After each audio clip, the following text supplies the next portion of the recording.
Hi friends, Geethakaranam YouTube ఛానల్కి స్వాగతం సుస్వాగతం. ఫ్రెండ్స్, మనకందరికీ తెలుసు, మనిషిగా పుట్టిన తర్వాత చదువు అనేది, విద్య అనేది చాలా అవసరమని కదా. సో విద్య అనేది ప్రతి మనిషికి ఎంత అవసరమో, ఈ భూప్రపంచంలో విద్యని రెండు రకాలుగా విభజించుకోవచ్చు ఫ్రెండ్స్. కానీ మనకి రెండు రకాలన్న విషయం తెలీదు. ఒకటే రకమైన విద్య అనుకుంటున్నాము, కానీ ప్రతి ఒక్క మనిషి రెండు రకాల విద్యలు నేర్చుకోవాలి ఫ్రెండ్స్. అదేంటంటే, మొట్టమొదటిది అఫ్కోర్స్ మనందరికీ తెలుసది ప్రాపంచిక విద్య. అదొక్కటే మనందరికీ తెలిసింది, ప్రాపంచిక విద్య. కానీ తెలియని రెండవ విద్య, మనం నేర్చుకోవాల్సిన సరి అయిన విద్య ఏంటో తెలుసా? ఆధ్యాత్మిక విద్య ఫ్రెండ్స్. సో ప్రాపంచిక విద్య ఈ physics, chemistry, social, mathematics, finance ఇవన్నీ కూడా ప్రాపంచిక విద్యలోకి వస్తాయి ఫ్రెండ్స్. ఇదంతా తెలిసిన విషయమే చెప్తున్నారు అనుకుంటున్నారేమో, కరెక్టే. ఈ విద్య అంటే ఇలాంటి చదువు చదవడం వల్ల మన జీవితంలో ఏమవుతుంది? ఎందుకు అంత తాపత్రయపడుతున్నాం ఈ ప్రాపంచిక చదువుల కోసము అంటే, మనం డబ్బు సంపాదించవచ్చు, పేరు ప్రతిష్ట సంపాదించుకోవచ్చు కదా, మనం సుఖంగా జీవించవచ్చు అని చిన్నప్పటి నుంచే 3 సంవత్సరాల తప్పటి నుంచే పిల్లలకి చదువు చదువు చదువు అని వాళ్ళకి చదువు యొక్క విషయాన్ని తెలియజేస్తూ వస్తున్నాం. కానీ ఒక్కటి ఫ్రెండ్స్, ఈ ప్రాపంచిక విద్య అవసరమే, కానీ ప్రాపంచిక విద్య నీకు సుఖాన్ని ఇవ్వగలుగుతుంది, కానీ ఆనందాన్ని ఇవ్వలేవు ఫ్రెండ్స్. ఆత్మ సంతృప్తిని అసలు ఇవ్వలేదు. కనుక ఈ ప్రాపంచిక విద్య శాశ్వతమైన విద్య కాదు. ఆధ్యాత్మిక విద్య అంటే ఏంటో తెలియదబ్బా మాకు, అంటే ఏంటా అని అనుకుంటున్నారు కదా. సో ఆధ్యాత్మిక విద్య అంటే ఆత్మ యొక్క తత్వాన్ని తెలుసుకోవడమే. నేను అంటే ఎవరు? నేను ఎక్కడి నుంచి వచ్చాను? నేను ఎక్కడికి పోతున్నాను? ఈ భూమికి నేను ఎందుకు వచ్చాను? ఈ జనన మరణాలు ఎందుకు జరుగుతున్నాయి అన్న విషయాలన్నీ తెలుసుకోవడమే ఆధ్యాత్మిక విద్య. అస్సలు ఇప్పుడు అర్థమైపోయింది కదా, మనకు ఆ విద్య అస్సలు తెలియదు అని అర్థమైపోయింది కదా. సో మనం ఒక ప్రాపంచిక విద్య ఒకటే సరైన విద్య, ప్రాపంచిక విద్య ఒకటే ప్రతి మనిషి నేర్చుకోవాల్సింది అని వినాలనుకుంటున్నాం. కానీ సుఖం కాకుండా ఆనందాన్ని, ఆత్మ సంతృప్తిని కలిగించే ఆధ్యాత్మిక విద్య కూడా ప్రతి ఒక్కరూ నేర్చుకోవాలి. ఇది శాశ్వతమైన విద్య ఫ్రెండ్స్. ఈ ఆధ్యాత్మిక విద్య ఎంతో ఆనందాన్ని కలిగిస్తుంది. ఈ ఆధ్యాత్మిక విద్య ఉన్నతమైన విద్య. మనం అనుకుంటాం ఎంఫిల్, ఎంఫిల్ చేసేసుకున్నాం, పెద్ద పెద్ద చదువులు చదివేశాము, 4 డిగ్రీలు ఉన్నాయి, 5 ఉన్నాయి అని గొప్పలు చెప్పుకుంటున్నాం. కానీ ఎంత చదువున్నా కూడా, ప్రాపంచిక చదువు ఎంత ఉన్నా కూడా ఆధ్యాత్మిక విద్య లేకపోతే వేస్ట్ అయిపోతుంది. ఇంకో విషయం చెప్పనా? ఎప్పుడైతే ఆధ్యాత్మిక విద్య మనం ప్రాక్టీస్ చేస్తూ ఉంటామో, నేర్చుకుంటూ ఉంటామో, ఈ ప్రాపంచిక విద్యలో అనుకున్నాం కదా చదువు, అది చాలా సులువుగా వచ్చేస్తుంది ఫ్రెండ్స్ మనకి. సో ఆధ్యాత్మిక విద్యలో మనం ఎప్పుడైతే ఉంటామో, ప్రాపంచిక విద్యలు చాలా ఈజీగా, చాలా గొప్పగా చదివేస్తూ ఉంటాం. ఆ విషయం తెలియక ప్రాపంచిక విద్యతో మనం పోరాడుతున్నాం, ర్యాంకులు ర్యాంకులు ర్యాంకులు అంటూ. కానీ ఆధ్యాత్మిక విద్య దీనికి యాడ్ చేసినాం అనుకోండి, జీవితం అద్భుతం. నువ్వు ప్రాపంచిక విద్యలు మహా గొప్పగా ముందుకు సాగిపోతావు.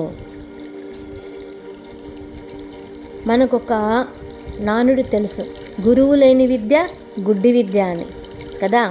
ఈ రెండు రకాల చదువులకి, అంటే ప్రాపంచిక చదువులకి, ఆధ్యాత్మిక చదువుకి గురువు అవసరం, చాలా అవసరం ఉంది.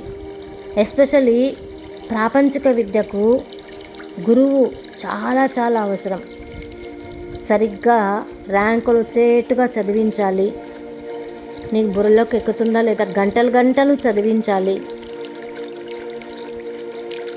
చిన్నప్పటి నుంచే నిన్ను హై లెవెల్లో చదువులు చదివిపించే గొప్ప గొప్ప గురువులు ఉన్నారు ఇప్పుడు.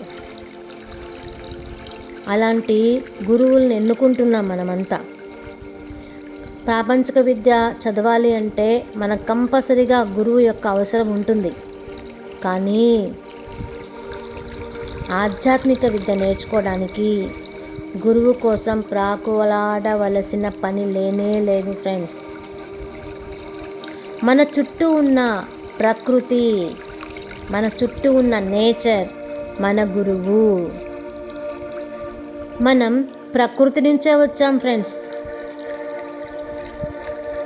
ఆ ప్రకృతిలోకే పోతున్నాం. కనుక ప్రకృతికి మించిన గురువు లేదు.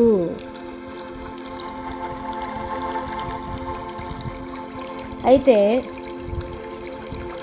ఇప్పుడు మనిషి కూడా గురువు కోసం ఎంతో తన విలువైన కాలాన్ని, ధనాన్ని వృధా చేసుకుంటున్నాడు ఫ్రెండ్స్. ఆధ్యాత్మిక విద్య కోసము చాలా ధనాన్ని వెచ్చిచ్చేస్తున్నాడు, అందరినీ నమ్మేస్తున్నాడు. ఆధ్యాత్మికత అంటే కూడా తెలియని వాళ్ళు కూడా తాము పరమయోగులని, సన్యాసులని, సర్వసంగ పరిత్యాగులమని చెప్పుకుంటూ ఒక పక్క దేవుడొక్కడే అని చెబుతూ మరొక పక్క మతం పేరుతో మానవాళిని పెడత్రోవన పెడుతున్న గురువులెందరో ఉన్నారు. కాబట్టి గురువు, ఆధ్యాత్మిక విద్యకు గురువు ఎవరో అవసరం లేదు. ఏ గురువు వద్దకు పోవలసిన అవసరం అంతకన్నా లేదు. ఇలా మోసపోవలసిన పని అవసరమే లేదు. ఇందుకు బుద్ధ భగవానుడి యొక్క జీవిత చరిత్ర మనకు ఉదాహరణ. సకల కళా ప్రావీణ్యుడు, సకల భోగాలతో తులుతూగుతున్న గౌతమ బుద్ధుణ్ణి మార్చింది ప్రకృతే. ప్రకృతే అతన్ని ఆధ్యాత్మిక విద్య వైపు మళ్లించింది.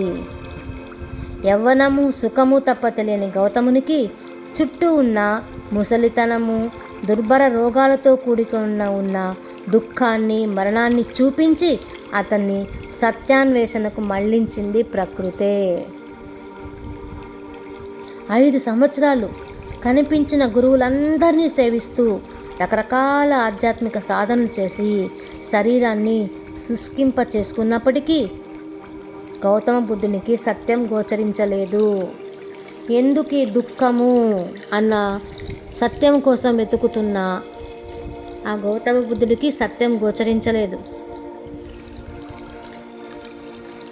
చిక్కి శల్యమై అలసిపోయాడు గౌతముడు.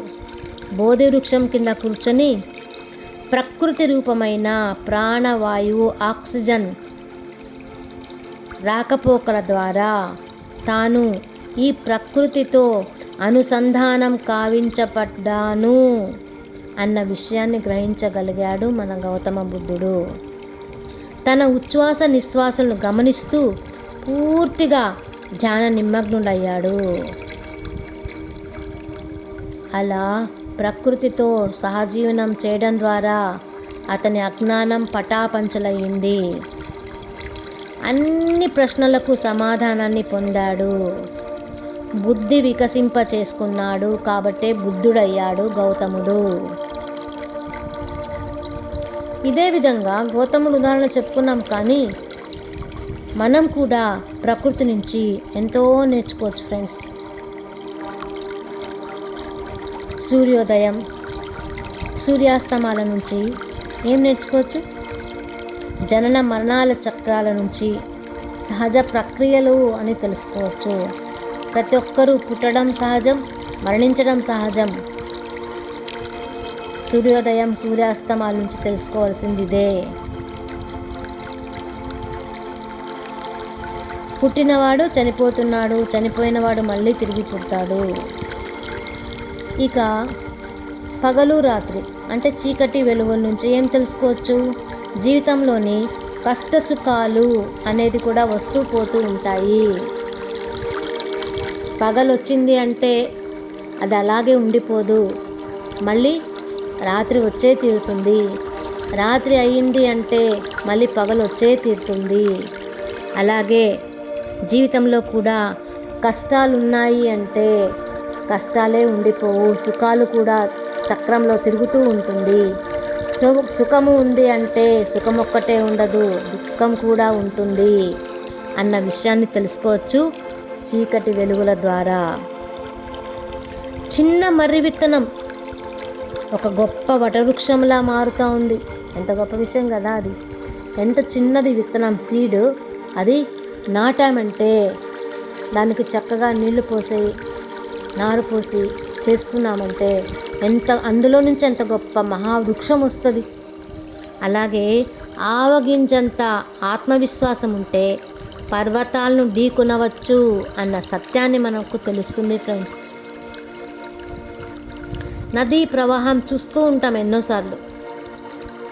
ఈ నది ఏం చేస్తుంది? నదిలో ఉన్న నీళ్లు ప్రవాహం ఎన్ని అడ్డంకులు వచ్చినా తన సుదీర్ఘ ప్రయాణాన్ని కొనసాగిస్తూనే సముద్రంలో కలుస్తుంది.